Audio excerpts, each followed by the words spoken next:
Can you give us a reason not to start CeeDee Lamb? Dak, CeeDee, Javonte, Pickens. The Cowboys might be rolling in a Soldier Field, but the real question is which of them is rolling into your fantasy lineup? Welcome to the DLLS Cowboys Fantasy Preview. I'm Ali Jawad. Joining me here today is Faraz Siddiqi of Upper Hand Fantasy. Faraz, how's it going? Doing great, man. Doing great. I'm excited. We're going into week 3. Football season's here. This Dallas Cowboys offense, man.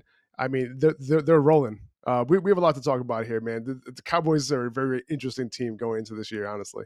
Oh, absolutely. After what we saw last Sunday, it makes me a little nervous / excited for this Sunday's matchup. You mentioned the offense, the way they play. The defense, that's a different story. But looking at this matchup, it's a must-win for the Bears. On the flip side, the Cowboys at 1-1. They're obviously early on trying to keep pace with a 2-0 Eagles team in the NFC East. But what do you like about this matchup the most? From a fantasy perspective, I'm not sure there's a matchup I'm more excited about this week. And it's really because of the offensive firepower that we could see. This game has the second highest total for the week. Also, only a 1.5 point spread. So, meaning Vegas is expecting a close game. So, from a non-biased perspective, if you're not a Cowboys or Bears fan, like this is going to be a pretty exciting one for you. But from a fantasy perspective, this is the type of matchup that you want to target. So, if you're trying to decide between two players for your lineup this week, and one of them is in this game, that's probably your tiebreaker right there. No, absolutely. And when we look at the players to start and sit this week for the Cowboys, there are some obvious names in this one. We know the Bears obviously have some injuries as well that could impact the outcome for the Cowboys fantasy-wise. But who are some of the top names? Again, some obvious ones, but also on the flip side, maybe some debatable ones as well. But who are some of the top names for this matchup that you're definitely going with? And then some of the guys that maybe the fans might need a little bit of convincing of as well? Yeah, I mean, at quarterback, Dak Prescott is one of those quarterbacks for fantasy where you're like, do I put him in my lineup or not? Like he's kind of at that fringe, QB1, like do I start him or not? But, and Cowboys fans probably understand this 2 weeks in, but they're turning into the NFC version of the Bengals, man. I hate to say it, but, it's an offense that can put up points. We know that. And a defense that's going to allow points. Right. So, and we already saw it through 2 games, like through 2 nail biters. Right. And in this matchup, we could see Dak put up some production. Chicago's allowing the most fantasy points to quarterbacks through 2 weeks. They've allowed 7 passing touchdowns so far. That's the most in the NFL. So yeah, Dak Prescott, he's a great start this week. And if you want, I can get to Javonte Williams too, man, because we're looking at a potentially different running back here. Yeah, that's the big one for me as well. I mean, Javonte the first week, I mean, the yards per carry didn't pop off, but he had the 2 touchdowns. But then week 2, I mean, he really gave the Cowboys a spark there on offense in the ground game. The Bears, how have they fared against the run so far? I mean, is Javonte a must start this week or kind of still in that situation where maybe you ease him in as the season goes on? Man, like first of all, where did this Javonte come from? That's what I want to know. Like we're seeing shades from his rookie year, especially in this last game. But you kind of take a step back and you're like, all right, well, he's 2 years removed from that brutal multi-ligament knee injury that he had, right? So the Cowboys might have got a steal here in free agency. He's up there when you look at efficiency. You're talking yards after contact, explosive run rate. He's up there with the best of them this year so far. He has the 3rd most fantasy points of any running back so far through 2 games, and this week we're looking at a Bears defense. They've given up the 3rd most rushing yards per game and the 4th most fantasy points per game to running backs through 2 weeks. So yes, to answer your question, he's a must start at this point, man.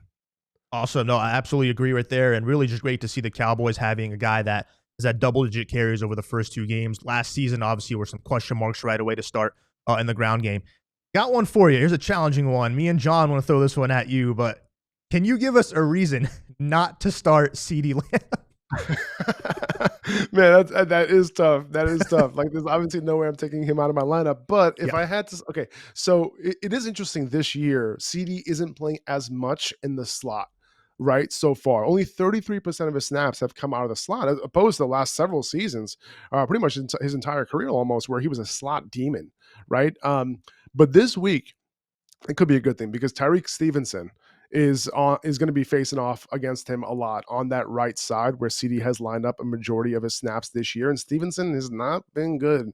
So I wish I could tell you like, hey man, like this might be a little bit of a tough matchup for CD, but I really don't think it is. It's a pretty good matchup for him, and I think he's going to be taking advantage of that. And part of the reason is because George Pickens, might not have as much of a good matchup, and I can get into that as well. So there could be more targets, and as many targets as City already gets, there could be a couple more going his way too. Yeah, and for the record, for all you out there that'll be listening to this, we're just joking. Absolutely start CeeDee Lamb. We just wanted to test Faraz right there with that one. But no, you mentioned George Pickens as well. Like he really found his groove there in week 2 compared to week 1. More targets in week 2, had the touchdown. You mentioned the matchup as well, but you know, for this particular week, like where do you view Pickens entirely? I mean, at the start of this, like in my fantasy team, I managed to get George Pickens late in my draft. Wasn't a starter for me right away. I am plugging him in this week because of, where the Chicago defense is and how banged up they are in the secondary. But what do you like about Pickens going into this week and moving forward? Do you feel more confident that, okay, even if there's injuries in your lineup at wide receiver, do you still feel like Pickens is a must start moving forward each week? Or do you kind of still feel maybe it's in a position where he's still building that chemistry with Dak, but what we saw last week was certainly a good start off that? Yeah, definitely. And you know what? It didn't really come until later in the game, right? Turbin came out the game, and like that's kind of when he started to, get those targets.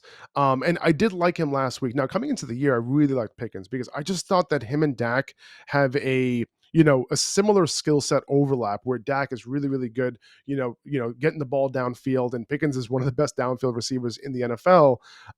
But what the really interesting thing here for Cowboys fans to just kind of like take note on for the rest of the year, with George Pickens on your team is that he is a single high safety demon.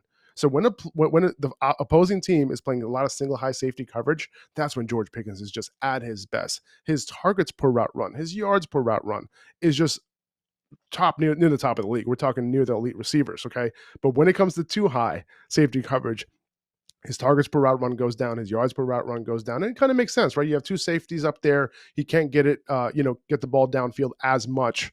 But the Bears, they do run the 5th most too high coverage in the NFL this year. So, this might not be the matchup that where I'll be overly targeting, George Pickens. Last week in that matchup, that they run a majority single high coverage. So I loved him last right? And it ended up working out. Now, it didn't work out the way I thought it would, with him kind of getting those targets over the top and that production over the top, but he did get in the end zone. He did get those targets. So, he was able to come through. This week, we'll see. The Bears defense, like you mentioned, the secondary is banged up. We'll see what ends up happening here. But if my money was on it, I would say like Pickens might not have the biggest game this week. Well, one thing he certainly has been good at is getting those PI calls, so hopefully you can keep racking those Yeah. up. So, another intriguing one for you. The drops have been an issue, but over the first 2 weeks, no tight end has more receptions, 14, than Jake Ferguson. I posted a stat line on it the other day. Fans, as great as it is for him, the 14 receptions, I know some fans have been a little frustrated with him with his drops, but at the same time, like I don't think tight end, and obviously you chime in on this, tight end may not be the deepest terms of fantasy football. Like I think some will look at like, hey, get your tight end early. You don't have to worry about it later on. There may not be another option after the first couple of rounds, a Brock Bowers, a George Kittle, a Trey McBride type player. But considering where it is, like Ferguson, I think is still a player you start because Dak Prescott, the first 2 games, he's had the second most targets. Of course, CeeDee Lamb having the most targets among the receivers, second most going to Ferguson there at tight end. But where do you look at Ferguson in this matchup? And like I mentioned, the too high safety stuff, that's kind of where Jake Ferguson is going to thrive with those safeties kind of sitting up there and Dak being able to check it down to Jake Ferguson whenever he can get CD. I do expect Ferguson to potentially be the first and second read on most of these plays on offense this week. Obviously, Pickens is going to be someone they want to get involved, but I do think it's going to be those 2 guys. And Jake Ferguson, listen, the drops are going to happen. But those are the types of things for good receivers that can get eliminated, right? It usually isn't a sticky thing over a long period of time. So these are the types of things that can get corrected. This is not something that usually carries with players for a long period of time. So hopefully Jake Ferguson can pick it up and he'll be just fine. But from a fantasy perspective, he's easily a top 10 tight end. I have him ranked as my tight end 7 on the week, just because, like I said, the position is so shallow. It's not really a position that, has a whole lot of options. So Ferguson, like based on the production that he's had and the opportunity that he's had over the last couple of weeks, and also with me not loving George Pickens for fantasy this week, I think he could end up coming through for you. And then we mentioned also, if there is one guy that anyone worth mentioning, I would say, like, outside of these guys, Kevontae Turpin, not to plug in right then and there and start, but I think if you are rolling with Turpin, you're really banking on him to have that one big explosive play in the offense. He had the touchdown, of course, last week against the Giants. We know last season we saw him take a slant to the house against the Texans on Monday Night Football. I mean, do you like at any point Turpin being available, or do you think it's too much of a risk knowing you're banking on him to really make that one big play? Yeah, he's a little bit risky right now, but you bring him up, and I think it's a good thing that you brought him up, because if he ever gets more opportunity, he could end up, coming through and maybe even being fantasy relevant, because so far, even though he's only been on the field, he's participated in only 32% of Dak Prescott's dropbacks this year, but he's been targeted on 21% of the routes that he has run. So if you extrapolate that out with more snaps, more routes, we could be seeing somebody who's fantasy relevant, right? So, I'm knocking on wood right now, but if there were ever an injury, ahead of him, he could end up seeing more snaps. And then, at the end of the day, like Dak likes to target him when he's on the field.